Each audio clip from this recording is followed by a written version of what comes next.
ಪೆದ್ದ ಭಾಸ್ಕರ್ ಪ್ರಸಾದ್ ಹೇಳೋದೆಲ್ಲ ಬರೀ ಸುಳ್ಳು ವಿಶೇಷ ಕಾರ್ಯಕ್ರಮಕ್ಕೆ ಸ್ವಾಗತ. ನಾನು ನಿಮ್ಮ MP ಮುದಾಳೆ. ಬಂಧುಗಳೇ, ತಮಗೆಲ್ಲ ಗೊತ್ತಿರೋ ಹಾಗೆ ಒಳ ಮೀಸಲಾತಿ ಕುರಿತು ಒಂದಿಷ್ಟು ಹೊಲೆಯ ಮತ್ತು ಮಾದಿಗರ ಮಧ್ಯೆ ಸಂಘರ್ಷವೇ ಏರ್ಪಡಿಸಿರತಕ್ಕಂಥ ಮಹಾನ್ ಚೇತನ ಮತ್ತು ಚಿಂತಕರು ಆಗಿರುವಂತಹ ಭಾಸ್ಕರ್ ಪ್ರಸಾದ್ ಮತ್ತು ಹಿರಿಯ ವಕೀಲರ ಅರುಣ್ ಕುಮಾರ್ ಅವರಿಬ್ಬರ ಜಂಜಾಟದಲ್ಲಿ ಹೊಲೆಯ ಮತ್ತು ಮಾದಿಗರು ಜಗಳ ಆಡಲಿಕ್ಕೆ ಪ್ರಾರಂಭ ಮಾಡಿಕೊಳ್ಳೋದು ಕ್ಷಣಗಣನೆಯ ಪ್ರಾರಂಭವಾಗಿದೆ. ಯಾಕಂದರೆ ಅವ್ರು ಹಚ್ಚುತ್ತಿರುವಂತಹ ಕೆಲವೊಂದು ಬೆಂಕಿಗಳನ್ನು ಬೇರೆ ಬೇರೆ ಗ್ರಾಮಗಳಲ್ಲಿ ಬೇರೆ ಬೇರೆ ಊರುಗಳಲ್ಲಿ ತಮ್ಮದೇ ಆದಂಥ ರೀತಿಯಲ್ಲಿ ಹೊಲೆ ಮಾದಿಗರು ಹಿಂದಿನ ದಿನಗಳಲ್ಲಿ ಅಣ್ಣ ತಮ್ಮರಾಗಿ ಇರ್ತಾ ಇದ್ರು, ಈಗ ವೈರಿಗಳಾಗಿ ಪರಿವರ್ತನೆ ಆಗ್ತಾ ಇದ್ದಾರೆ. ಇವರಿಬ್ಬರ ಮಾತು ಕೇಳಿಕೊಂಡು ಅಂತಕ್ಕಂಥದ್ದನ್ನ ಇಲ್ಲಿ ಸ್ಪಷ್ಟಪಡಿಸಬೇಕಾಗಿದೆ. ಈಗ ನೇರವಾಗಿ ನಾವು ವಿಷಯಕ್ಕೆ ಬರೋಣ. ಯಾಕೆ ವಿಷಯಕ್ಕೆ ಬರೋಣ ಅಂತ ಹೇಳ್ತೀನಿ ಅಂದರೆ, ಉರ್ಲಿಂಗ ಪೆದ್ದಿ ಮಠದ ಸ್ವಾಮೀಜಿಗಳ ಬಗ್ಗೆ ಮಾದಿಗ ಸಮಾಜದ ಉರ್ಲಿಂಗ ಪೆದ್ದಿ ಮಠ ಅಂತ ಹೇಳಿಕೊಂಡು ಅವತ್ತು ಬೊಬ್ಬೆ ಹೊಡೆದಿರ್ತಕ್ಕಂಥ ಭಾಸ್ಕರ್ ಪ್ರಸಾದ್ಗೆ ನಾರಂಜ ಎಕ್ಸ್ಪ್ರೆಸ್ ಸುದ್ದಿವಾಹಿನಿಯಲ್ಲಿ ಡಾಕ್ಟರ್ ಸಾವ್ಕಾರ್ ಕಾಂಬಳೆ ಅವರು ಬರೆದಿರ್ತಕ್ಕಂಥ ಲಿಂಗಾಯತ್ ಅಸ್ಪೃಶ್ಯರು ಎನ್ನುವಂಥ ಒಂದು PhD ಯಲ್ಲಿ ಮೂಲ ದಾಖಲಾತಿ ಪ್ರಕಾರ ಉರ್ಲಿಂಗ ಪೆದ್ದಿ ಯಾರು, ಮಾದಿಗನ ಅಥವಾ ಹೊಲೆಯರ ಎನ್ನುವುದನ್ನ ಸ್ಪಷ್ಟವಾಗಿ ಸ್ಪಡಿಸಿದ್ದಾರೆ. ಇದಕ್ಕೆ ಕೇವಲ ಯಾರೋ ಒಬ್ಬ ಹೇಳಿಕೆ ಕೊಟ್ಟಂತ ಹೇಳಿಕೆ ಇಟ್ಟುಕೊಂಡು ಡಂಬುರಾಟ ಮಾಡ್ತಕ್ಕಂಥ ಭಾಸ್ಕರ್ ಪ್ರಸಾದ್ ಅವರಿಗೆ ನಾವು ಈ ಮೂಲಕ ಮನವಿ ಮಾಡ್ಕೊಳ್ಳೋದು ಅಂದ್ರೆ, ಇಲ್ಲಿ ಯಥಾಸ್ಥಿತಿಯಾಗಿ ಹೇಳ್ತಕ್ಕಂಥ ಪ್ರಶ್ನೆಗೆ ನಾವು ಬರ್ತಾ ಇದೀವಿ. ನಿಮ್ ತರ ಯಾರೋ ಅಲ್ಲಿ ಇಲ್ಲಿ ಕದ್ದು ಬರೆದಂತ ಲೇಖನಗಳು ತೆಗೆದುಕೊಂಡು ಅದು ನಮ್ಮ ಮಠ, ನಾವು ಕಟ್ಟಿದ ಮಠ, ಮಾದಿಗರ ಮಠ ಬಿಟ್ಟು ಹೋಗಬೇಕು ಅಂತಕ್ಕಂಥ ಮಾತನ್ನ ಜ್ಞಾನ ಪ್ರಕಾಶ್ ಸ್ವಾಮೀಜಿಗೆ ಅವಾಚ್ಯ ಶಬ್ದಗಳಿಂದ ಏಕವಚನದಲ್ಲಿ ನಿಂದಿಸ್ತಿರುವಂತಹ ಕೆಲಸ ಭಾಸ್ಕರ್ ಪ್ರಸಾದ್ ಅವ್ರು ನಡೀತಾ ಇದೆ. ಅಂದಮೇಲೆ ಭಾಸ್ಕರ್ ಪ್ರಸಾದ್ ಅವರಿಗೆ ನಿನ್ನೆ ಸಾಹುಕಾರ ಕಾಂಬಳೆ ಅವರು ಹೇಳಿರುವಂತ ಹೇಳಿಕೆನ ನಾರಂಜ ಎಕ್ಸ್ಪ್ರೆಸ್ ಸುದ್ದಿವಾಹಿನಿಯಲ್ಲಿ ಹೇಳಿದಾಗ ಗ್ರಹಿಕೆ ಆಗದ ರೀತಿಯಲ್ಲಿ ತೋಚದೆ ಒಂದು ದಿನ ಮೌನವಾಗಿ ಉಳಿದುಕೊಂಡು ಮತ್ತೆ ಇವತ್ತು ಸಾಹುಕಾರ ಕಾಂಬಳೆಗೆ ನೀವು ಡೆಬಿಟಿಗೆ ಬನ್ನಿ ಅಂತಕ್ಕಂಥ ಮಾತನ್ನ ಹೇಳೋ ಮೂಲಕ ತನ್ನ ಉಡಾಫೆಯನ್ನ ತೋರಿಸಿದ್ದಾರೆ. ಅದು ನಿಮಗೆ ಇಲ್ಲಿ ಸ್ಕ್ರೀನ್ ಮೇಲೆ ತೋರಿಸ್ತೀನಿ. ಅವರೆಲ್ಲ ಏನೇನು ಹೇಳ್ತಾ ಇದ್ದಾರೆ, ಏನೇನೆಲ್ಲ ಬರಿತಾ ಇದ್ದಾರೆ ಅನ್ನೋದನ್ನ ನಿಮಗೆ ಇಲ್ಲಿ ನಾವು ತೋರಿಸ್ತಾ ಬೇಕಾಗಿರ್ತಕ್ಕಂಥ ವಿಷಯ ಇದಾಗಿದೆ. ಬಂಧುಗಳೇ, ಇದು ಒಂದು ಕಡೆಯಿಂದ ಮೀಸಲಾತಿ ಕುರಿತು ಮಾದಿಗ ಒಂದಿಷ್ಟು ಹೀನಾಯ ಸೋಲಾಗಿದ್ದನ್ನ ಕಂಡುಕೊಂಡು ಇವತ್ತು ಈ ಭಾಸ್ಕರ್ ಪ್ರಸಾದ್ ಆಗಿರ್ಬೋದು, ಅರುಣ್ ಕುಮಾರ್ ಆಗಿರ್ಬೋದು, ಇವರೆಲ್ಲ ಒಂದು ಬಿಜೆಪಿ ಏಜೆಂಟ್ ಆಗಿ ಕೆಲಸ ಮಾಡಿಕೊಂಡು ಹೇಗೆಲ್ಲ ವಿಷ ಬೀಜ ಬಿತ್ತಬೇಕು ಎನ್ನುವಂತ ರೀತಿಯಲ್ಲಿ ಕೆಲಸ ಮಾಡ್ತಾ ಇದ್ದಾರೆ ಅಂತಕ್ಕಂಥ ಮಾತನ್ನ ಖುದ್ದಾಗಿ ಮಾದಿಗ ಸಮಾಜದ ಅನೇಕ ರಾಜಕೀಯ ಮುಖಂಡಗಳು ಭಾಸ್ಕರ್ ಪ್ರಸಾದ್ಗೆ ಹಿಗ್ಗಾಮುಗ್ಗಾ ಬೈತಾ ಇದ್ದಾರೆ. ಅದಲ್ಲದೆ ಅರುಣ್ ಕುಮಾರ್ ಕೂಡ ಯಾರು ಕೂಡ ಕೇರ್ ಮಾಡ್ತಾ ಇಲ್ಲ. ಈ ಒಂದು ಪರಿಸ್ಥಿತಿಯಲ್ಲಿ ಹೇಗಾದ್ರೂ ಮಾಡಿ ಇದಕ್ಕೆ ಡೈವರ್ಟ್ ಮಾಡಬೇಕು ಅನ್ನೋ ಕಾರಣಕ್ಕಾಗಿ ಒಳ ಮೀಸಲಾತಿಯಲ್ಲಿ ಇರ್ತಕ್ಕಂಥ ಈ ವಿಚಾರವನ್ನ ಮುಂದಿಟ್ಟುಕೊಂಡು ಉರ್ಲಿಂಗ ಪೆದ್ದೆ ಮಠ ನಮ್ಮ ಮಠ ಇದೆ, ಸ್ವಾಮೀಜಿ ನಮ್ಮನ್ನ ಸಂವಿಧಾನ ಉಳಿಸಿ ಅಂತಂದ್ರು, ಈ ಮೀಸಲಾತಿ ಬಿಳಿಸಿ ಅಂತಂದ್ರು ಅಂತಕ್ಕಂಥ ಏನೋ ಡೈಲಾಗ್ ಹೊಡ್ಕೊಂಡು ಬರ್ತಕ್ಕಂಥ ಕೆಲಸನ ಭಾಸ್ಕರ್ ಪ್ರಸಾದ್ ಪದೇ ಪದೇ ಮಾಡ್ತಾ ಇದ್ದಾರೆ. ಸಂವಿಧಾನ ಸಾಕು, ಮೀಸಲಾತಿ ಬಿಸಾಕು ಅನ್ನುವಂತ ಮಾತನ್ನ ಉರ್ಲಿಂಗ ಪೆದ್ದಿ ಮಠದ ಸ್ವಾಮೀಜಿಗಳು ಒಂದು ಹೇಳಿಕೆಯನ್ನ ಇವತ್ತು ಅದನ್ನ ಯಾವ ರೀತಿಯಾಗಿ ಬಿಂಬಿಸ್ತಾ ಇದ್ದಾರೆ ಅನ್ನೋದನ್ನು ಕೂಡ ನಿಮಗೆ ಇಲ್ಲಿ ನಾವು ಅರ್ಥಪೂರ್ಣವಾಗಿ ಹೇಳಲೇಬೇಕಾಗಿರ್ತಕ್ಕಂಥ ವಿಷಯ. ಭಾಸ್ಕರ್ ಪ್ರಸಾದ್ ಅವರೇ, ನೀವು ಯಾರ್ದೋ ಬರೆದು ಅಲ್ಲಿ ಇಲ್ಲಿ ಕದ್ದು ಬರೆದಂತ ಜಯಸಿರಿ ದಂಡೆ ಎನ್ನುವರು, ನಾವು ಅವರಿಗೂ ಕೂಡ ಫೋನ್ ಹಚ್ಚಿ ಮಾತಾಡಿದ್ವಿ. ಅಲ್ಲರಿ ಇಲ್ಲಿ ನಮ್ಗೆ ಸಿಕ್ಕಿರೋದು ಇದಷ್ಟೇ ಮಾತ್ರ, ಅವರು ತಂದೆ ತಾಯಿ ಮತ್ತು ಊರು ಗೊತ್ತಾಗಿಲ್ಲ, ಹಾಗಾಗಿ ಅವರ ಜಾತಿ ಮಾತ್ರ ಮಾದಿಗ ಅಂತೇಳಿ ನಾನು ಬರೆದಿನಿ, ಅದು ಬೇಕೇ ವಾಪಸ್ ತಗೊಳ್ತೀನಿ ಅಂತಕ್ಕಂಥ ಮಾತು ಕೂಡ ಇವತ್ತು ಜಯಸಿರಿ ದಂಡೆ ಅವರು ಒಂದು ಕಡೆಯಿಂದ ಹೇಳ್ತಾ ಇದ್ದಾರೆ. ಎಲ್ಲ ಒಂದ್ ಕಡೆ ಲೇಖನ ಬರೆದು ಎಲ್ಲ ಒಂದ್ ಕಡೆಯಿಂದ ವಿಚಾರ ಮಾಡಿಕೊಂಡು ಕೂತ್ಕೊಂಡಾಗ ಅಲ್ಲಿ ಹೊಲೆಯನೋ ಮಾದಿಗನೋ ಅಥವಾ ಮಾದಿಗ ಹೊಲೆಯನೋ ಗೊತ್ತಿಲ್ಲ, ಆದರೆ ಅಲ್ಲಿರ್ತಕ್ಕಂಥ ಸಮಾಜದಲ್ಲಿ ಈ ಎಲ್ಲ ಸಮಾಜದವರು ಒಂದೇ ಅನ್ನುವಂಥ ಮಾತನ್ನ ಇವತ್ತಿಲ್ಲಿ ಜಯಸಿರಿ ದಂಡೆ ಒಂದು ಕಡೆ ಹೇಳಿಕೆ ಹೇಳಿಕೊಟ್ಟಿರ್ಬೋದು. ಆದರೆ ಅದನ್ನೇ ಪರಿಪೂರ್ಣವಾಗಿ ತಿಳಿದುಕೊಂಡು ಅದನ್ನೇ ಸರಿಯಂತೆ ತಿಳ್ಕೊಂಡು ನಾನು ವಿತ್ ಡಾಕ್ಯುಮೆಂಟ್ ಸಮೇತ ಬಂದು ಹೋಗ್ತೀನಿ ಅಂತಕ್ಕಂಥ ಮಾತನ್ನ ಹೇಳಿರ್ತಕ್ಕಂಥ ಭಾಸ್ಕರ್ ಪ್ರಸಾದ್ ಅವರಿಗೆ ನಾವು ಹೇಳ್ತಾ ಇರೋದು ಇವತ್ತು ಡಾಕ್ಯುಮೆಂಟ್ಸ್ ಪ್ರಕಾರ ನಿಮ್ಗೆ ಹೇಳ್ತಾ ಇದೀವಿ. ನಾವು ಕೂಡ ಇದೆಲ್ಲ ಏನಿದೆ ಅಂದ್ರೆ, ಭಾಸ್ಕರ್ ಪ್ರಸಾದ್ ಹೇಗೆಲ್ಲ ಕೆದರ್ತಾರೋ ನಮಗೂ ಕೆದರ್ಬೇಕಂತ ಬಹಳಷ್ಟು ಚೂಲಿದೆ. ಆ ರೀತಿಯಾಗಿ ಹೇಳ್ತಾ ಇರೋದು ಏನಪ್ಪ ಅಂದ್ರೆ, ನಿಜವಾದ ಉರ್ಲಿಂಗ ಪೆದ್ದಿ ಯಾರು, ಉರ್ಲಿಂಗ ಪೆದ್ದಿಗೆ ಏನಂತ ಕರೀತಾರೆ, ಉರ್ಲಿಂಗ ಪೆದ್ದಿಗಳು ಕನ್ನಡ ರಾಜ್ಯದಲ್ಲಿ ಎಷ್ಟಿದಾವೆ, ಉರ್ಲಿಂಗ ಪೆದ್ದಿಗಳ ಪೀಠಾಧಿಪತಿಗಳು ಮಾದಿಗರಿದ್ದಾರ ಅಥವಾ ಹೊಲೆಯರಿದ್ದಾರ, ಉರ್ಲಿಂಗ ಪೆದ್ದಿ ಎಲ್ಲಿ ಇರಬೇಕು, ಮಾದಿಗ ಓಣಿಯಲ್ಲಿ ಇರ್ಬೇಕಾ ಅಥವಾ ಹೊಲೆಯರ ಓಣಿಯಲ್ಲಿ ಇರ್ಬೇಕಾ ಅನ್ನೋದನ್ನ ಈ ಒಂದು ಭಾಸ್ಕರ್ ಪ್ರಸಾದ್ಗೆ ನಾವು ತಿಳಿಸಬೇಕಾಗಿದೆ. ಹಾಗಾಗಿ ಎಲ್ಲಾ ಶರಣರ ಬಗ್ಗೆ ಒಂದಿಷ್ಟು ಈ ಸಾಹುಕಾರ್ ಕಾಂಬಳೆ ಎನ್ನುವರು ಇದು ಕೇವಲ ಯಾರೋ ಒಬ್ಬ ಬರೆದಂತ PhD ಗೆ ಅಥವಾ ಮಾರ್ಗಸಲ್ಲಿ ಬರೆದಂತ PhD ಗೆ ನಾವು ಬೆಲೆ ಕೊಡಲ್ಲ ಅಂತ ಹೇಳ್ತಕ್ಕಂಥ ಉಡಾಫೆ ಉತ್ತರ ಇದೆಯಲ್ಲ, ಅದು ಡಾಕ್ಟರ್ MM ಕಲಬುರ್ಗಿ ಅವರ ಮಾರ್ಗದರ್ಶನದಲ್ಲಿ ಬರೆದಿರ್ತಕ್ಕಂಥ ಒಂದು ಸಂಶೋಧನಾ ಕೃತಿಗೆ ಡಾಕ್ಟರೇಟ್ ಅವಾರ್ಡ್ ಕೊಟ್ಟಿದೆ ಆ ಯೂನಿವರ್ಸಿಟಿ ಅವರಿಗೆ. ಅಂದಮೇಲೆ ಅದು ಸುಳ್ಳು ಅಂತ ಬಿಂಬಿಸುವಂತ ಮಟ್ಟಕ್ಕೆ ಭಾಸ್ಕರ್ ಪ್ರಸಾದ್ ಬಂದಿದ್ದಾರೆ. ಇವತ್ತು ಒಂದು ಕಡೆಯಿಂದ ಸಾಹುಕಾರ್ ಕಾಂಬಳೆಗೆ ಒಂದಿಷ್ಟು ಧಮಕಿ ಹಾಕುವಂತ ಕೆಲಸ ನಡೀತಾ ಇದೆ, ಸಾಹುಕಾರ್ ಕಾಂಬಳೆಗೆ ನಿಂದಿಸುವಂತ ಕೆಲಸ ನಡೀತಾ ಇದೆ. ಈ ಒಂದು ಭಾಸ್ಕರ್ ಪ್ರಸಾದ್ ಕೆಲಸ ಇಷ್ಟೇ, ಯಾರಾದ್ರೂ ನನ್ಗಿಂತ ಹುಷಾರು ಯಾರು ಇಲ್ಲ, ನಾನು ಹೇಳಿದ್ರೆ ಸರಿಯಾಗಬೇಕು ಹೀಗಂದುಕೊಂಡೆ ಇವತ್ತು ಮಾದಿಗರಿಗೆ ದಿಕ್ಕು ತಪ್ಪಿಸುವಂತ ಕೆಲಸ ಭಾಸ್ಕರ್ ಪ್ರಸಾದ್ ಮತ್ತು ಅರುಣ್ ಕುಮಾರ್ ಮಾಡ್ತಾ ಇದ್ದಾರೆ ಅಂತಕ್ಕಂಥ ಮಾತು ಕಾಂಗ್ರೆಸ್ಸಿನ ಮಾದಿಗ ಮುಖಂಡರು ಮತ್ತು ಹೊಲೆ ಮುಖಂಡರು ಕೂಡ ಇವ್ರ ಮೇಲೆ ಒಂದಿಷ್ಟು ಆರೋಪಗಳು ಮಾಡ್ತಾ ಇದ್ದಾರೆ. ಅದು ಸತ್ಯವಾಗಿದ್ದಕ್ಕಾಗಿ ಮಾತಾಡ್ತಾ ಇದ್ದಾರೆ. ಅನೇಕ ಜನ ನಮ್ಮನ್ನು ಕೂಡ ಗೇಲಿ ಮಾಡ್ತಾ ಇದ್ದಾರೆ. ನೀವು ಗೇಲಿ ಮಾಡಿದ್ರೆ ನನಗೇನು ತಪ್ಪಿಲ್ಲ, ಸತ್ಯವನ್ನ ಹೇಳಬೇಕಾಗಿದೆ. ಸುಳ್ಳು ಎಷ್ಟು ದಿವಸ ನಡೀತೆ ಭಾಸ್ಕರ್ ಪ್ರಸಾದ್ ಅವರೇ, ನಿಮ್ಮಂತ ಎಷ್ಟೋ ಜನಗಳು ನಾವು ನೋಡಿದೀವಿ. ಆದರೆ ಈ ತರ ಜಗಳ ಹಚ್ಚುವಂತ ಕೆಲಸ, ಬೆಂಕಿ ಹಚ್ಚುವಂತ ಕೆಲಸ ಯಾವುದೇ ಕಾರಣಕ್ಕೂ ತಲೆ ಹಿಡಿದು ಕೆಲಸ ಮಾಡಕೂಡದು. ವಯಸ್ಸಿನಲ್ಲಿ ನಾನು ನಿಮ್ಗಿಂತ ಸಣ್ಣವನು, ನೀವು ದುಡ್ಡಲ್ಲಿ ಬಹಳ ದೊಡ್ಡ ಶ್ರೀಮಂತ ಇದ್ದಿರಬಹುದು, ಆದ್ರೆ ನಮ್ಮನ್ನ ಗೇಲಿ ಮಾಡ್ಲಿಕ್ಕೆ ನಿಮ್ಮಿಂದ ಏನು ಬಂಡಕೋರರು ಅಥವಾ ನಿಮ್ಮಿಂದ ಇರ್ತಕ್ಕಂಥ ಕೆಲವು ಉಡಾಫೆ ಉತ್ತರಗಳು ಕೊಡ್ತಾರಲ್ಲ, ಕಮೆಂಟ್ಸ್ ಹಾಕಿ ನಾವು ಲೆಕ್ಕ ಇಟ್ಕೊಳ್ಳಲ್ಲ. ಸತ್ಯತೆಯನ್ನ ಹೊರತರಬೇಕಾದ್ರೆ ನಮ್ಮ ಕರ್ತವ್ಯ. ಯಾಕಂದ್ರೆ ಎಲ್ಲ ಒಂದು ಕಡೆಯಿಂದ ನೀವು ಬರೆದಿರ್ತಕ್ಕಂಥ ಜಯಶ್ರೀ ದಂಡಿಯವರು ಬರೆದಿರ್ತಕ್ಕಂಥ ಒಂದು ಲೇಖನ ಇಟ್ಟುಕೊಂಡು ಕಾಳೆವ ಆಗಿರ್ಬೋದು ಅಥವಾ ಉರ್ಲಿಂಗ ಪೆದ್ದೆಯವರು ಆಗಿರ್ಬೋದು, ಅವರು ನಮ್ಮ ದಲಿತ ಸಮಾಜ ಅಂದ್ರೆ ಅವ್ರು ಕೇವಲ ಅವತ್ತು ದಲಿತ ಸಮಾಜ ಅಂತ ಬರೆದಿದ್ದಾರೆ. ಅದ್ರಲ್ಲಿ ಮಾದಿಗಂತೂ ಬರ್ದಿಲ್ಲ, ಹೊಲೆ ಅಂತೂ ಬರ್ದಿಲ್ಲ. ಆ ದಲಿತ ಸಮಾಜ ಅದನ್ನು ಗೊತ್ತಿಲ್ಲದಕ್ಕಾಗಿ ಗೊಂದಲ ಈಡಾಗಿದೆ. ಇವತ್ತು ನಿಮಗೆ ಖಂಡಿತವಾಗಿ ಡಾಕ್ಟರ್ ಸಾಹುಕಾರ್ ಕಾಂಬಳೆ ಬರೆದಿರ್ತಕ್ಕಂಥ ಈ ಗ್ರಂಥದ ಒಂದು ಪ್ರತಿಯನ್ನ ನಿಮ್ಗೆ ಇಲ್ಲಿ ತೋರಿಸ್ತೀವಿ.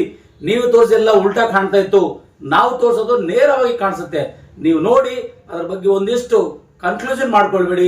ಯಾಕಂದ್ರೆ ನಿನ್ನೆ ಕೊಟ್ಟಂತ ಒಂದು ಉತ್ತರಕ್ಕೆ ನೀವು ಬಹಳಷ್ಟು ರೀತಿಗಳಿಂದ ಚಡಪಡಿಸಿದ್ದೀರಿ ಅನ್ನೋದು ಮಾತ್ರ ನನಗೆ ಗೊತ್ತಾಗಿದೆ. ಹಾಗಾಗಿ ಇಡೀ ಒಂದು ದಿನ ನೀವೆಲ್ಲೂ ಲೈವ್ ಬರಲಿಲ್ಲ, ಏನು ಬರಲಿಲ್ಲ. ಯಾಕಂದ್ರೆ ನಿಮ್ಗೆ ಹೇಳ್ಕೊಳ್ಳಿಕ್ಕೆ ಯಾವುದೇ ಅಸ್ತ್ರ ಇರಲಿಲ್ಲ. ಹಾಗಾಗಿ ಇವತ್ತು ವಾರ್ ಯಾರ ಮೇಲೆ ಮಾಡ್ತಾ ಇದ್ದೀರಿ ಅಂದ್ರೆ ಡಾಕ್ಟರ್ ಸಾಹುಕಾರ್ ಕಾಂಬಳೆ ಮೇಲೆ ನೀವು ವಾರ್ ಮಾಡ್ತಾ ಇದ್ದೀರಿ. ಅವರಿಗೆ ಧಮಕಿ ಹಾಕುವಂತ ಕೆಲಸ ಮಾಡ್ತಾ ಇದ್ದೀರಿ. ನೀವು ಬರ್ದಿದ್ದು ಸರಿ ಇಲ್ಲ ಅಂತಕ್ಕಂಥ ಕೆಲಸ ಮಾಡ್ತಾ ಇದ್ದೀರಿ. ಅಪ್ಪ, ನಿನ್ನಂತ ಬುದ್ಧಿವಂತ ಸುಮಾರು ಜನ ಅಲ್ಲಿ ಡಾಕ್ಟರೇಟ್ ಪದವಿಗಳು ಪಡ್ಕೊಂಡಿದ್ದಾರೆ. ಡಾಕ್ಟರ್ ಕೊಡ್ತಕ್ಕಂಥವ್ರು ಕೂಡ ಬೇರೆ ಬೇರೆ ಎಲ್ಲ ಸಮಾಜದವರು ಇದ್ದಾರೆ, ನಿಂತರ ಒಬ್ಬನೇ ಇಲ್ಲ. ಆದರೆ ಅವ್ರು ಬರೆದಿರ್ತಕ್ಕಂಥದ್ದು, ಅವ್ರು ಸಂಶೋಧನೆ ಮಾಡ್ತಕ್ಕಂಥದ್ದು ಸುಳ್ಳು ಅಂತಕ್ಕಂಥ ಮಾತನ್ನು ನೀನೇನು ಹೇಳ್ತಾ ಇದ್ದಿಲ್ಲ, ಅದು ಮೂರ್ಖತನದ ಮಾತು. ಅದು ಕೇವಲ ನಿನ್ನ ಒಂದು ಡಾಂಬಿಕ ನಾಟಕವಾಗಿದೆ. ನಿನ್ನ ಬಣ್ಣ ಬಯಲು ಮಾಡಲಿಕ್ಕೆ ಹೊಲೆ ಸಮಾಜದವರು, ಉರ್ಲಿಂಗ ಪೆದ್ದೆ ಮಾಡಿದ ಎಲ್ಲರೂ ಒಂದ್ ಕಡೆ ಸೇರಿಕೊಂಡು ನಿಮ್ ಬಣ್ಣ ಬಯಲು ಮಾಡಲಿಕ್ಕೆ ನಾವು ಪ್ರಯತ್ನ ಪಡ್ತೀವಿ. ನೀನೇನ್ ಕೆಲಸ ಜಗಳಸ್ತಾ ಇದೆಯಲ್ಲ ಮಾದಿಗ ಮತ್ತು ಹೊಲೆಯ ಮಧ್ಯೆ, ನೀನಿಗೆ ಒಂದಿಟ್ಟು ಪ್ರತಿಬಿಂಬಿಸುವಂತ ಕೆಲಸ ನೀನು ಮಾಡ್ತಾ ಇದೆಯಲ್ಲ, ಅದಕ್ಕೆ ಪ್ರತ್ಯುತ್ತರವಾಗಿ ನಿಮಗೆ ಕೊಡ್ತಾ ಇದೀವಿ. ಇಲ್ಲಿ ನೀವು ಓದ್ಕೋಬಹುದು ಭಾಸ್ಕರ್ ಪ್ರಸಾದ್ ಅವರೇ, ನೇರವಾಗಿ ನಿಮಗೆ ಜೂಮ್ ಮಾಡಿ ತೋರಿಸ್ತಾ ಇದೀವಿ. ಅಲ್ಲಿ ಎಲ್ಲಾ ಶರಣರ ಬಗ್ಗೆ ಕುಲ ಗೊತ್ತಿದೆ. ಎಲ್ಲ ಶರಣರ ಕುಲಗಳನ್ನ ನಿಮ್ಗೆ ನಾವಿಲ್ಲಿ ತೋರಿಸ್ತಾ ಇದೀವಿ. ಆ ಕುಲ ಏನಿದಾವಪ್ಪ ಅಂತಂದ್ರೆ ನಿಮ್ಗೆ ನಾವೆಲ್ಲ ಹೇಳ್ತಾ ಇದೀವಿ. ಅನೇಕ ರೀತಿಗಳಿಂದ ಇಲ್ಲಿ ಅನೇಕ ಶರಣರು ಕೂಡ ತಮ್ಮದೇ ಆದ ರೀತಿಯಲ್ಲಿ ಒಂದಿಷ್ಟು ತಮ್ಮದೇ ಆದ ಲೇಖನ ಅಲ್ಲ, ಅವ್ರ ಗ್ರಂಥಗಳನ್ನೇ ಬರೆದುಕೊಂಡು ಬಂದಂತವ್ರು ಇದ್ದಾರೆ. ಆ ಗ್ರಂಥಗಳನ್ನ ಬರೆದುಕೊಂಡು ಬಂದಂತರು ಕೂಡ ಇವತ್ತು ನೀವು ಇಲ್ಲ ಅಂತ ಹೇಳ್ತಾ ಇದ್ದೀರಿ ಅಂದ ಮೇಲೆ ನಾವು ನಿಮಗೆ ಸ್ಪಷ್ಟಪಡಿಸಬೇಕಾಗುತ್ತದೆ. ಯಾಕಂದ್ರೆ ಈ ಒಂದು ಗ್ರಂಥದಲ್ಲಿ ಮುನ್ನುಡಿ ಬರೆದಕ್ಕಂಥವ್ರು MM ಕಲಬುರ್ಗಿ ಅವರು. ಆ MM ಕಲಬುರ್ಗಿ ಅವರು ಬರೆದಂತ ಒಂದೇ ಒಂದು ವಾಕ್ಯದಲ್ಲಿ ಹೇಳಬೇಕಾದ್ರೆ, ಈ ಉರ್ಲಿಂಗ ಪೆದ್ದಿ ಯಾರು, ಯಾವ ಜಾತಿಯವರು, ಮತ್ತೆ ಯಾವ್ಯಾವ ಶರಣರಿಗೆ ಏನೇನು ಕುಲಗಳು ತಗೊಂಡಿದ್ದು, ಯಾವ ಶರಣರಿಗೆ ಯಾವ ಕುಲದಲ್ಲಿ ಹುಟ್ಟಿದ್ರು ಎಂಬುದು ಕೂಡ ಈ ಗ್ರಂಥದಲ್ಲಿ ಮೆನ್ಷನ್ ಮಾಡಲಾಗಿದೆ. ನೀವು ಸಾಹುಕಾರ್ ಕಾಂಬಳೆಯನ್ನ ಹೆದರಿಸೋದಾಗ್ಲಿ ಬೆದರಿಸೋದಾಗ್ಲಿ ಬಿಟ್ಬಿಡ್ರಿ. ಅವನ್ ಮಾಡಿರ್ತಕ್ಕಂಥ ಕೆಲಸ ಓಕೆ ಸರಿ ಇದೆ. ನಿಮ್ಗೊಂದು ನಾವು ಇಲ್ಲಿ ಪ್ಯಾರಾಗ್ರಾಫ್ ಅನ್ನು ಓದ್ತಾ ಇದೀವಿ. ಆ ಒಂದು ಲಿಂಗಾಯತ್ ಅಸ್ಪೃಶ್ಯರಿರ್ತಕ್ಕಂಥ ಮುನ್ನುಡಿಯಲ್ಲಿ ಓದಬೇಕು. ಒಳಗಡೆ ಇನ್ನೂ ತುಂಬಾ ಇದೆ. ಆದರೆ ಅದನ್ನೇ ಸಹಿಸ್ಕೊಳ್ಳೋಕ್ಕಾಗಂತಕ್ಕಂಥ ಒಂದು ವಿಚಾರವನ್ನ ಭಾಸ್ಕರ್ ಪ್ರಸಾದ್ಗೆ ಸಹಿಸ್ಕೊಳ್ಳಿಕ್ಕಾಗಲ್ಲ. ಇವತ್ತು ಡೆಬಿಟ್ ಇಟ್ಟಿದ್ದಾರೆ. ಆ ಸಾಹುಕಾರ್ ಕಾಂಬಳೆಗೆ ಮಾಹಿತಿ ಕೇಳ್ತಾರೆ. ನೀನು ಬರೆದಿದ್ದು ಸುಳ್ಳು ಗೊತ್ತಿಲ್ಲ, ನೀನು ಡೆಬಿಟಿಗೆ ಬಾ, ನನ್ನ ಜೊತೆ ಸೇರ್ಕೋ, ನನ್ನ ಜೊತೆ ನಿಂತ್ಕೊಂಡು ಮಾತಾಡು ಅಂತ ಹೇಳಿ ನೀನು ಮಾತಾಡ್ತೀರ ಭಾಸ್ಕರ್ ಪ್ರಸಾದ್. ನಾವು ನಿಮ್ ಜೊತೆ ನಿಂತ್ಕೊಂಡು ಮಾತಾಡ್ತೀವಿ. ಒಂದು ಪ್ಯಾರ ಮಾತ್ರ ಓದ್ತೀನಿ, ಅದನ್ನ ಅರ್ಥ ಮಾಡ್ಕೊಳ್ಳಿ. ಹೀಗೆ ಚೆದರಿದ ಎಲ್ಲ ಶರಣರಲ್ಲಿ ಅಸ್ಪೃಶ್ಯ ಮೂಲದ ಚೆನ್ನಯ್ಯ ಮಾದರ ಕುಲದವರು. ಅರ್ಥ ಮಾಡ್ಕೊಳ್ಳಿ ಭಾಸ್ಕರ್ ಪ್ರಸಾದ್ ಅವರೇ, ನಿಮ್ಗೆ ನಾವು ತೋರಿಸ್ತಾ ಇದ್ದೀವಿ. ಅಸ್ಪೃಶ್ಯ ಮೂಲದ ಚೆನ್ನಯ್ಯ ಮಾದಿಗ ಕುಲದವರು, ಕಕ್ಕಯ್ಯ ಡೋರ ಕುಲಕ್ಕೆ ಸೇರಿದವರು, ಚಂದಯ್ಯ ಕೋರ್ವರ ಕುಲಕ್ಕೆ ಸೇರಿದವರು, ಹರಳಯ್ಯ ಸಮಗಾರ ಸಮಾಜಕ್ಕೆ ಸೇರಿದಂಥವರು, ಇನ್ನು ಉರ್ಲಿಂಗ ಪೆದ್ದಿಯವರು ಹೊಲೆಯ ಸಮಾಜಕ್ಕೆ ಹೊಲೆಯ ಕುಲಕ್ಕೆ ಸೇರಿದವರು ಅಂತಕ್ಕಂಥ ಮಾತನ್ನ ಇಲ್ಲಿ ನಿಮಗೆ ನಾವು ಸ್ಕ್ರೀನ್ ಮೇಲೆ ತೋರಿಸ್ತಾ ಇದೀವಿ, ನೀವು ಓದ್ಕೋಬಹುದು. ಇದು ಪ್ರತ್ಯಕ್ಷವಾಗಿದ್ದರೂ ಸಹ ಶರಣರ ಸಿದ್ಧಾಂತದ ಎಳೆ ಹಿಡಿದು ಬದುಕುತ್ತಿವೆ. ಅದರಲ್ಲಿ ಹೊಲೆಯರ ಕುಲದವರು ಮತ್ತೆ ಮೇಲು ಕುಲದವರು ಸ್ತರಗಳನ್ನು ನಿರ್ಮಿಸಿಕೊಂಡಿದ್ದಾರೆ. ಮೇಲು ಸ್ತರದವರಲ್ಲಿ ಉರ್ಲಿಂಗ ಪೆದ್ದಿ ಸಂಪ್ರದಾಯದವರೆಂಬ ವರ್ಗವಾಗಿ ನಿಂತಿದ್ದಾರೆ. ಅವರು ಆ ಕಡೆ ಹೊಲೆಯರಿಂದಲೂ ಈ ಕಡೆ ಲಿಂಗಾಯತರಿಂದಲೂ ದೂರವಾಗಿ ತ್ರಿಶಂಕ ಸ್ಥಿತಿಯಲ್ಲಿ ಅನುಭವಿಸುತ್ತಿದ್ದಾರೆ. ಈ ವರ್ಗದ ಅಭ್ಯಾಸವಾಗಿದೆ. ಲಿಂಗಾಯತ ಅಸ್ಪೃಶ್ಯರು ಎಂಬ ಒಂದು ಅಧ್ಯಯನ ಗ್ರಂಥದಲ್ಲಿ ಅವರ ಮೂಲ ಜಾತಿಯನ್ನ ಇಲ್ಲಿ ಡಾಕ್ಟರ್ ಕಾಂಬಳೆ ಅವರು ನಿಮಗೆ ನೀಡಿದ್ದಾರೆ. ನೀವು ಇದನ್ನ ಓದಿಕೊಂಡು ಅರ್ಥಕೊಳ್ಳಿ. ಬೇಕಿದ್ರೆ ಇದು ಒಂದು ದೊಡ್ಡ ವಿಚಾರವನ್ನ ಅನೇಕ ಮಠಾಧೀಶರು ಕೂಡ ಈ ಪುಸ್ತಕವನ್ನ ಪ್ರಕಟ ಮಾಡಿದ್ದಾರೆ, ಅಲ್ಲಿ ನೀವು ಪಡೆದುಕೊಳ್ಳಬಹುದು. ಆದರೆ ಸುಮ್ಮನೆ ಮಠಾಧೀಶರು ಜ್ಞಾನಪ್ರಕಾಶ್ ಸ್ವಾಮೀಜಿಯವರು ಮಾದಿಗ ಸಮಾಜದ ಪೀಠ ಕಸ್ಕೊಂಡಿದ್ದಾರೆ, ಮಾದಿಗ ಸಮಾಜದ ಪೀಠದ ಅಧ್ಯಕ್ಷರಾಗಿದ್ದಾರೆ, ಅದನ್ನು ಬಿಡ್ಲಿ, ಸಂವಿಧಾನ ಸಾಕು ಮೀಸಲಾತಿ ಬಿಸಾಕು ಅಂತಕ್ಕಂಥ ಮಾತಿಗೆ ಇವತ್ತು ತಂಡ ಹೊಡೆದಿದ್ದೀರಿ. ಯಾಕಂದ್ರೆ ನೀವು ಮಾಡ್ತಕ್ಕಂಥ ಡಬಲ್ ಗೇಮ್ ಕೆಲಸಕ್ಕೆ ಕಡಿವಾಣ ಹಾಕ್ಲಿಕ್ಕೆ ಈ ರೀತಿಯಾಗಿ ಉರ್ಲಿಂಗ ಪೆದ್ದಿಯವರು ಹೇಳಿದ್ದಾರೆ. ಆ ಉರ್ಲಿಂಗ ಪೆದ್ದಿಯವರು ಯಾವುದೇ ಸಮಾಜದವರಾಗಲಿ, ನಿಮ್ಮ ಸಮಾಜದವರಾದ್ರೂ ಕೂಡ ನಾವು ಗೌರವಿಸ್ತೀವಿ, ಇನ್ನೊಂದು ಸಮಾಜದವರನ್ನು ಗೌರವಿಸ್ತೀವಿ. ಆದರೆ ನಿಮ್ಮ ತರ ಏಕವಚನದಲ್ಲಿ ಉರ್ಲಿಂಗ ಪೆದ್ದಿ ಮಠಕ್ಕೆ ಆಗಿರ್ಬೋದು ಅಥವಾ ಮಾದಿಗ ಸಮಾಜದ ಪೀಠಾಧಿಪತಿಗಳಾಗಿರ್ಬೋದು ಯಾರು ಕೂಡ ನಿಂದಿಸಬಾರದು. ಯಾವುದೇ ಸಮಾಜದ ಪೀಠಾಧಿಪತಿಗಳಿಗೆ ನಿಂದಿಸುವಂತ ಕೆಲಸ ನಮ್ಮಿಂದ ಆಗಬಾರದು ಅನ್ನುವಂತ ಮಾತಿಗಾಗಿ ಹೇಳ್ತಾ ಇದ್ದೀವಿ. ಭಾಸ್ಕರ್ ಪ್ರಸಾದ್ ಅವರೇ, ನೀವು ಅರ್ಥ ಮಾಡ್ಕೊಳ್ಳಿ, ನಿಮಗೆ ಓದ್ಕೊಳ್ಳಿ, ನಿಮ್ಗೆಲ್ಲ ಬೇಕಾದ್ರೆ ಬುಕ್ಗಳನ್ನ ನಾವು ಫಾರ್ವರ್ಡ್ ಮಾಡ್ತೀವಿ, ನೀವು ಅರ್ಥ ಮಾಡ್ಕೊಂಡು ಓದಿ. ಕರ್ನಾಟಕ ರಾಜ್ಯದಲ್ಲಿ 41 ಮಠಗಳು ಕೂಡ ಇದಾವೆ. 41 ಮಠಗಳು ಕೂಡ ಎಲ್ಲೆಲ್ಲಿದಾವೆ ಅನ್ನೋದು ಕೂಡ ಸಂಪೂರ್ಣವಾಗಿರ್ತಕ್ಕಂಥ ಮಾಹಿತಿ ಕೂಡ ನಿಮ್ಗೆ ಕೊಡ್ತೀವಿ. ಅದರ ಚರಿತ್ರೆ ಮತ್ತು ಅಲ್ಲಿರ್ತಕ್ಕಂಥ ಪೀಠಾಧಿಪತಿಗಳು ಯಾರ್ಯಾರಿದ್ದಾರೆ ಎಲ್ಲಾದ್ರೂ ಒಂದೇ ಒಂದು ತೋರ್ಸಪ್ಪ ನೀನು. ಈ 41 ಮಠದಲ್ಲಿ ಹೊಲೆಯರಿಗೆ ಬಿಟ್ಟು ಮಾದಿರ ಪೀಠಾಧಿಪತಿ ಇದ್ದಿದ್ದಂಗೆ ತೋರಿಸು. ನಾವು ಕೇಳ್ತಾ ಇದ್ದೀವಿ, ಅದು ನಿಜವಾದ ಹೊಲೆಯರ ಪೀಠನ ಅಥವಾ ಮಾದಿಗರ ಪೀಠನ? ನೀನು ಈ ವಿಷ ಬೀಜ ಬಿತ್ತುವಂತ ಕೆಲಸ ನಿಲ್ಸು. ಇನ್ನೂ ಸುಮಾರಿದಾವೆ, ನಿನಗೆ ಕಳಿಸ್ತೀವಿ, ಕೊಡ್ತೀವಿ. ಆದರೆ ಸಮಾಜದಲ್ಲಿ ಗೊಂದಲ ನಿರ್ಮಾಣ ಮಾಡೋದು, ಸಮಾಜದಲ್ಲಿ ಜಾತಿಗಳನ್ನು ಜಗಳ ಹಚ್ಚೋದು ಯಾರಿಂದೂ ಕೂಡ ಆಗಬಾರದು. ನಾವು ಒಂದು ಸಮಾಜವನ್ನ ತಿದ್ಲಿಕ್ಕೆ ಹೋಗ್ಬೇಕು ವಿನ ಸಮಾಜವನ್ನ ಹಾಳು ಮಾಡ್ಲಿಕ್ಕೆ ಹೋಗಬಾರದು. ನಿಮ್ಮಂತವರಿಂದಲೇ ಇವತ್ತು ಸಮಾಜ ಒಡೆದು ಛಿದ್ರವಾಗ್ತಾ ಇದೆ. ಇವತ್ತು ಮಾದಿಗ ಸಮಾಜಕ್ಕೆ ಅರ್ಥವಾಗುತ್ತೆ, ಇನ್ನ ನಾಳೆ ಆದ್ರೂ ಅರ್ಥ ಆಗುತ್ತೆ ನಿಮ್ಮಿಂದ ಎಷ್ಟು ಡ್ಯಾಮೇಜ್ ಆಗಿದೆ ಅಂತದ್ದು. ಅರುಣ್ ಕುಮಾರ್ ಮತ್ತು ಭಾಸ್ಕರ್ ಪ್ರಸಾದ್ ಅವರಿಂದ ಬಿಜೆಪಿಯ ಒಂದು ಕಪಿಮುಷ್ಟಿಯಲ್ಲಿ ತಾವು ನಿಂತುಕೊಂಡು ಈ ರೀತಿಯಾಗಿ ಡೈವರ್ಟ್ ಮಾಡ್ತಾ ಇರೋದು, ಇದಕ್ಕೆಲ್ಲ ಪ್ರಮುಖ ಕಾರಣ ಯಡಿಯೂರಪ್ಪ ಅವ್ರ ಮಗ ಅನ್ನೋದು ಕೂಡ ಇಲ್ಲಿ ಸ್ಪಷ್ಟವಾಗಿ ಕಾಣಿಸ್ತಾ ಇದೆ. ವಿ.ಐ. ವಿಜೇಂದ್ರ ಮುಂದಿನ ಸಾರಿ ಮುಖ್ಯಮಂತ್ರಿ ಆಗ್ಬೇಕೆಂಬ ಹಗಲು ಕನಸು ಕಾಣ್ತಾ ಇರುವಂತಹ ರೀತಿಯಲ್ಲಿ ಮಾದಿಗರ ಓಟು ನಮಗೆ ಬರುತ್ತವೆ ಅಂತಕ್ಕಂಥ ಮಾತನ್ನು ನಿಂತ್ಕೊಂಡು ನಿಮ್ಮನ್ನೆಲ್ಲ ಫಂಡಿಂಗ್ ಮಾಡಿ ಈ ರೀತಿಯಾಗಿ ಮಾದಿಗ ಮತ್ತು ಹೊಲೆಯ ಸಮಾಜದ ಮಧ್ಯೆ ಜಗಳ ಹಚ್ಚುವಂತ ಕೆಲಸ ಬಿಜೆಪಿ ಮತ್ತು RSS ಮಾಡ್ತಾ ಇದೆ. ಅದಕ್ಕೆ ಪ್ರಮುಖ ಪಾತ್ರವೇ ನೀವಿಬ್ರು, ಅರುಣ್ ಕುಮಾರ್ ವಕೀಲ್ ಸಾಹೇಬರು ಮತ್ತು ಭಾಸ್ಕರ್ ಪ್ರಸಾದ್ ಸಾಹೇಬರು ಎಂಬುದನ್ನ ಇಡೀ ಮಾದಿಗ ಜನ ಕೂಡ ಗೊತ್ತಾಗಿದೆ. ಇವತ್ತಲ್ಲ ನಾಳೆ ನಿಮ್ಮ ಬಣ್ಣ ಬಯಲಾಗದಂತೂ ಗ್ಯಾರಂಟಿ ಆಗಿದೆ. ಸುಳ್ಳು ಹೇಳಿಕೊಂಡು ಸಮಾಜವನ್ನ ಒಡೆಯತಕ್ಕಂಥದ್ದಾಗ್ಲಿ, ಸಮಾಜಗಳ ಮಧ್ಯೆ ಬಿಸಿ ಬೀಚದಾಗ್ಲಿ ಮಾಡಕೂಡದು ಅನ್ನುವಂತ ಮಾತನ್ನು ಹೇಳ್ತಾ ಈ ಕಾರ್ಯಕ್ರಮ ಇಲ್ಲಿಗೆ ಮುಗಿಸ್ತಾ ಇದ್ದೀನಿ. ಮತ್ತೆ ಅನುಕೂಲ ಆದರೆ ನಮ್ಮ ರಾಜ್ಯದ ನಮ್ಮ ಘನತೆಯುಕ್ತ ವಕೀಲರಾಗಿರ್ತಕ್ಕಂಥ ಅರುಣ್ ಕುಮಾರ್ ಅವ್ರ ಬಗ್ಗೆ ನಮ್ಮ ವಕೀಲರು ಕೂಡ ಒಂದು ವಾದ ಮಂಡಿಸಿದ್ದಾರೆ. ಆ ವಾದ ಕೂಡ ನಿಮಗೆ ಮುಂದಿನ ಸಂಚಿಕೆಯಲ್ಲಿ ಪ್ರಕಟಿಸ್ತೀವಿ. ಅಲ್ಲಿವರೆಗೂ ನೋಡ್ತಾ ಇರಿ. ಲಿಂಗಾಯತ್ ಅಸ್ಪೃಶ್ಯರು ಕಾರ್ಯಕ್ರಮ ನಿಮಗೆ ಏನಾದರೂ ಇಷ್ಟವಾಗಿದ್ರೆ ಅಥವಾ ಉರ್ಲಿಂಗ ಪೆದ್ದಿ ಬಗ್ಗೆ ಸುಳ್ಳು ಗೊಂದಲ ನಿವಾರಣೆಗಳಾದರೆ ನೇರವಾಗಿ ನಿಮ್ಮ ಅಭಿಪ್ರಾಯಗಳನ್ನು ಬರೆದು ಹಾಕಿ.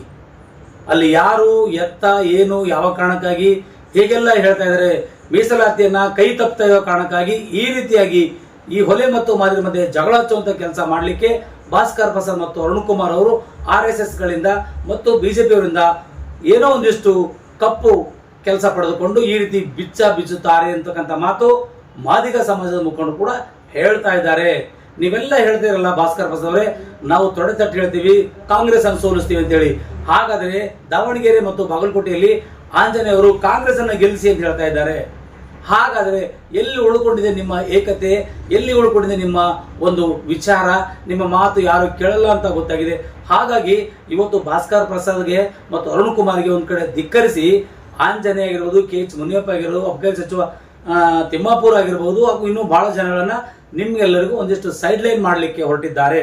ಅದು ಕೂಡ ನಿಮಗೆ ನೆನಪಿರಲಿ ಅಂತಕ್ಕಂಥ ಮಾತನ್ನು ಹೇಳ್ತಾ ಈ ಕಾರ್ಯಕ್ರಮ ಇಲ್ಲಿಗೆ ಮುಗಿಸ್ತಾ ಇದ್ದೀನಿ. ಯಾರಿಗೆಲ್ಲ ಈ ಕಾರ್ಯಕ್ರಮ ಸರಿ ಅನಿಸ್ತಾ ಇದೆಯೋ ಅವರು ಸರಿಯಾಗಿ ಕಮೆಂಟ್ ಮಾಡಿ, ತಪ್ಪುಗಳು ಕಮೆಂಟ್ ಇದ್ದರೆ ನನಗೆ ತಿಳಿಸಿ, ನಾನು ತಿದ್ದು ಇನ್ನೊಂದು ಸಾರಿ ನಿಮ್ಮ ಮುಂದೆ ಹೇಳಿಕಾದ್ರೂ ಕೂಡ ಅವಶ್ಯಕತೆ ನಾನು ಮಾಡ್ಕೋತೀನಿ ಅಂತಕ್ಕಂಥ ಮಾತು ಹೇಳ್ತಾ ಕಾರ್ಯಕ್ರಮ ಇಲ್ಲಿಗೆ ಮುಗಿಸ್ತಾ ಇದ್ದೀನಿ. ಧನ್ಯವಾದಗಳು.